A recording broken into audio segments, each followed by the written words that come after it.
resonate with some of it. You wouldn't still be listening to this if you weren't resonating with it. Right. Because if you were five sensory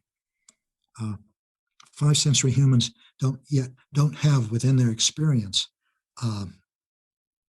ways to attach on to these words that we're saying. There's nothing in their experience that gives them validity or makes them real.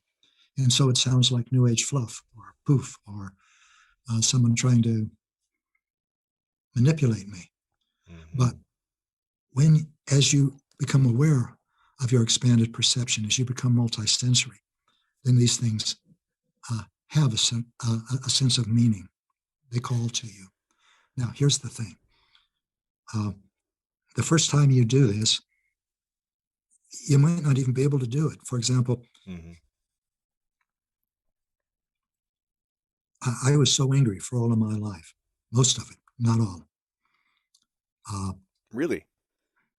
Yes. Until when did you stop becoming so angry?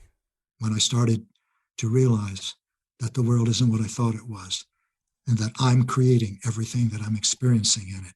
And if I don't want to create more of it, if I don't want to spend the rest of my life shaking my fist at the universe and raging at it, I better do something myself. Because it's not because the universe, it's not that the universe is ignoring me in my rage. It's continuing to allow, it's showing me that as long as I experience it, I have things to learn from it. This is the way the Earth School works. It doesn't reward you with a gift to heaven or to another domain of existence that's superior. It doesn't punish you in similar ways. The universe doesn't look in terms of good and bad, right, wrong, success, failure. It looks in terms of cause and effect. Every cause creates an effect, and every effect has a cause. And if you participate in the cause, you participate in the effect. And I don't say will participate in it, you participate in it. They happen together. Your experience of the effect may take some time in the Earth School. It may take a few days, it may take a month, it may happen immediately because your partner gets angry and shouts. It may take centuries, but every cause has an effect. And in the Earth School, as we become multisensory, we begin to realize exactly what those causes are. They are intentions. Now, an intention is a quality of consciousness that infuses your deed and your word. And that's what you can choose. You can't choose what you're going to feel in the next moment, but you can choose what you're going to do about it when it comes. Yeah. And what I'm suggesting is that you create authentic power. First, scan. Apply emotional awareness that you've been developing, and you have to develop it. Then, if it's fear you're in, and it's very evident because you hurt a lot, in that moment, reach for the healthiest part of your personality that you can. Do what you can. For example, I was so angry at people, at the world, for such a long time that if I was angry, I had no hesitation about lashing out. In fact, it was a part of my identity. I would say, yeah, I'm angry. I've always been angry. I'm always going to be angry. Put that in your pipe and smoke it. And I didn't realize, Lewis, I didn't realize what I was doing. I didn't realize that I was pushing people away, and I had all that time. Because if you're doing that, people won't open themselves to you. They won't allow themselves to be vulnerable. They won't allow themselves to get close.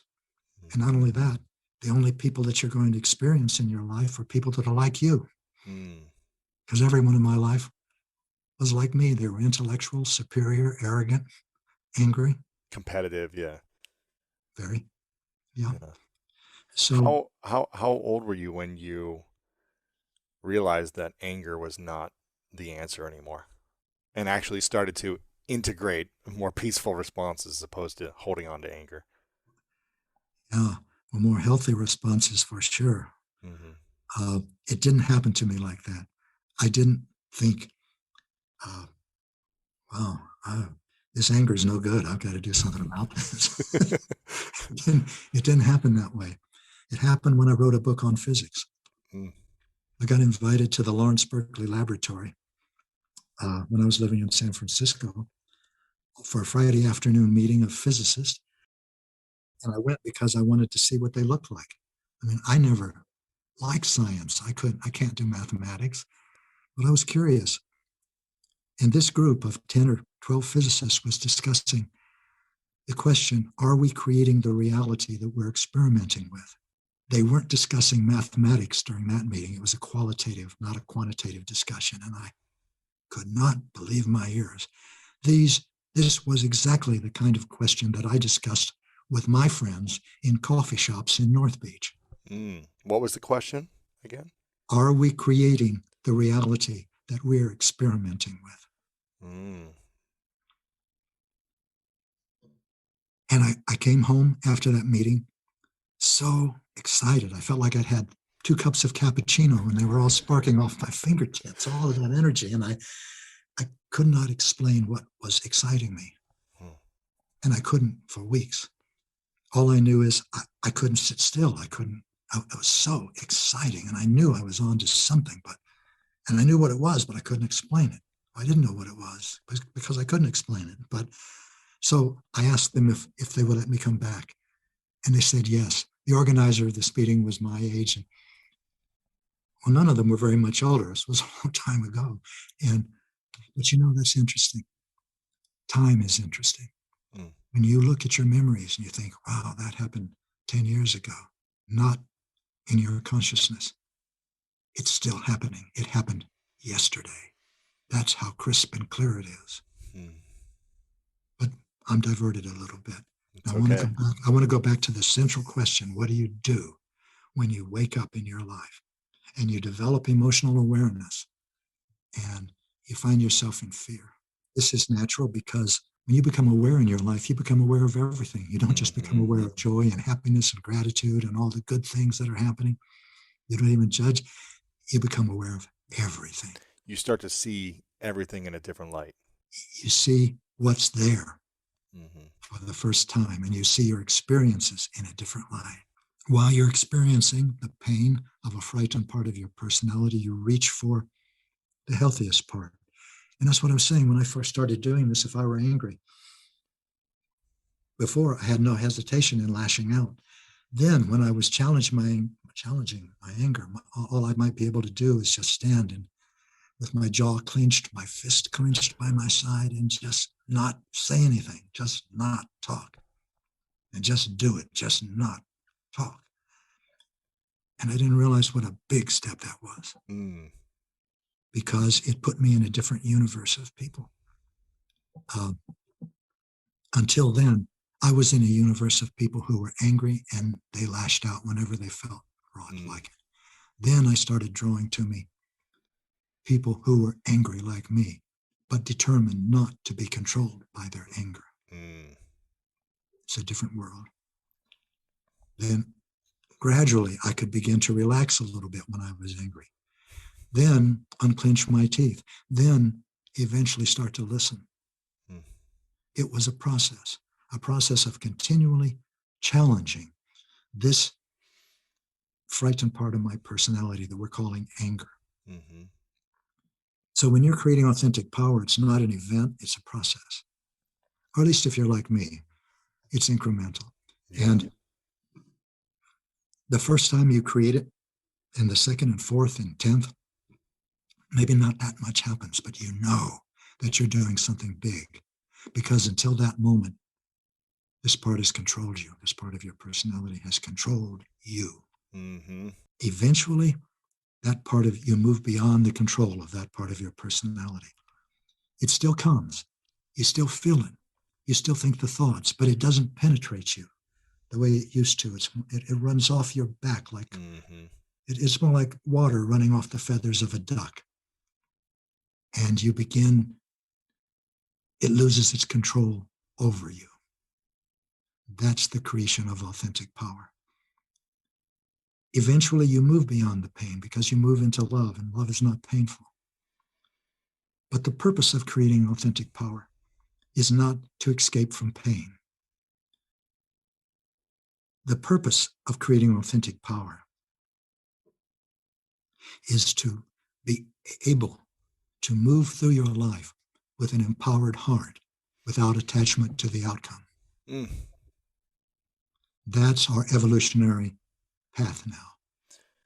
That is where we are going. How do you create high engagement or high involvement and low attachment with everything you're doing, where you're all in, present, giving, co-creating with what's happening in the moment, but unattached with the result, or the person, or the vision of this relationship working out a certain way, and then it doesn't work out, or a business or an idea, and then it falls short in some reason. How do you? It falls short of something, and the something is your expectations. Uh-huh. And it falls short of your expectations because you weren't aware of acting in fear when you were. In other words, intention is everything. Intention is primary. It's fundamental. It's essential.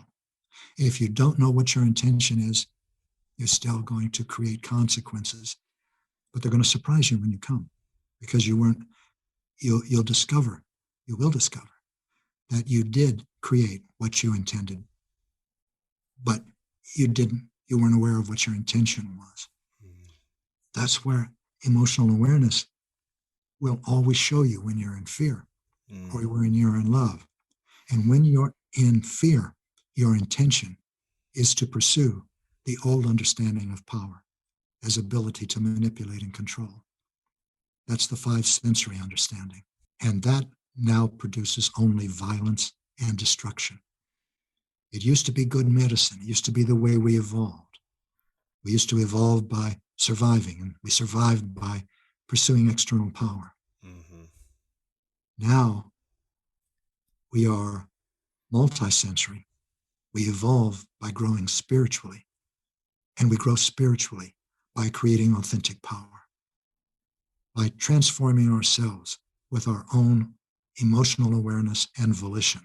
And the goal is to move beyond the control of within ourselves every part of our personality that doesn't love, doesn't want to love, doesn't know love, doesn't understand love, that wants to manipulate, that intends to manipulate, that does to the best of its ability manipulate and control. And here is the answer to your question. When it fails, you experience more pain. And you experience more pain because you were coming from a place of fear, not love. Is that what I'm hearing you say? You experience pain when fear, the energy of fear, and the emotional energy that we're calling fear is active in you. And it's always painful. That's why you experience pain. That's why you can experience it consciously only by setting the intention to. Now, of course, when someone dies and you feel that huge gap in your life and the grief and the loss, or someone betrays you or cheats on you, of course, that hurts. But most people aren't aware that experience is not coming from the unchangeable ground of their being. It's coming from a part of their personality. And they have other parts of their personality that hold or perceive or experience these same circumstances differently. And they have the ability to learn how to choose one of those grounded, healthy parts of their personality to look at and experience the same situation than the unhealthy, painful, destructive part through which they are currently experiencing it. And that's where the pain comes from. Can you give me an example of a scenario in your personal life, maybe recently or in recent years, where grief, pain, tragedy has struck, or you felt this emotional pain internally from whatever situation that's happened, and the process you took on how to tap back into the healthy personality within you to own that authentic power? Can you share an example that? We don't have enough time. But I'm going to give you one example. Give me more. Okay, I was at one time got engaged to be married, I was still addicted to sex. Mm-hmm. But by the way, when I was addicted to sex and wasn't aware of anything, I was only drawn to women who I could seduce because they were addicted to me. I mean, they were addicted to sex. In other words, I used to think I was so manly, had so many notches on my gun handle, on my pistol grip, because I was with so many women, and I knew none of them meant anything to me.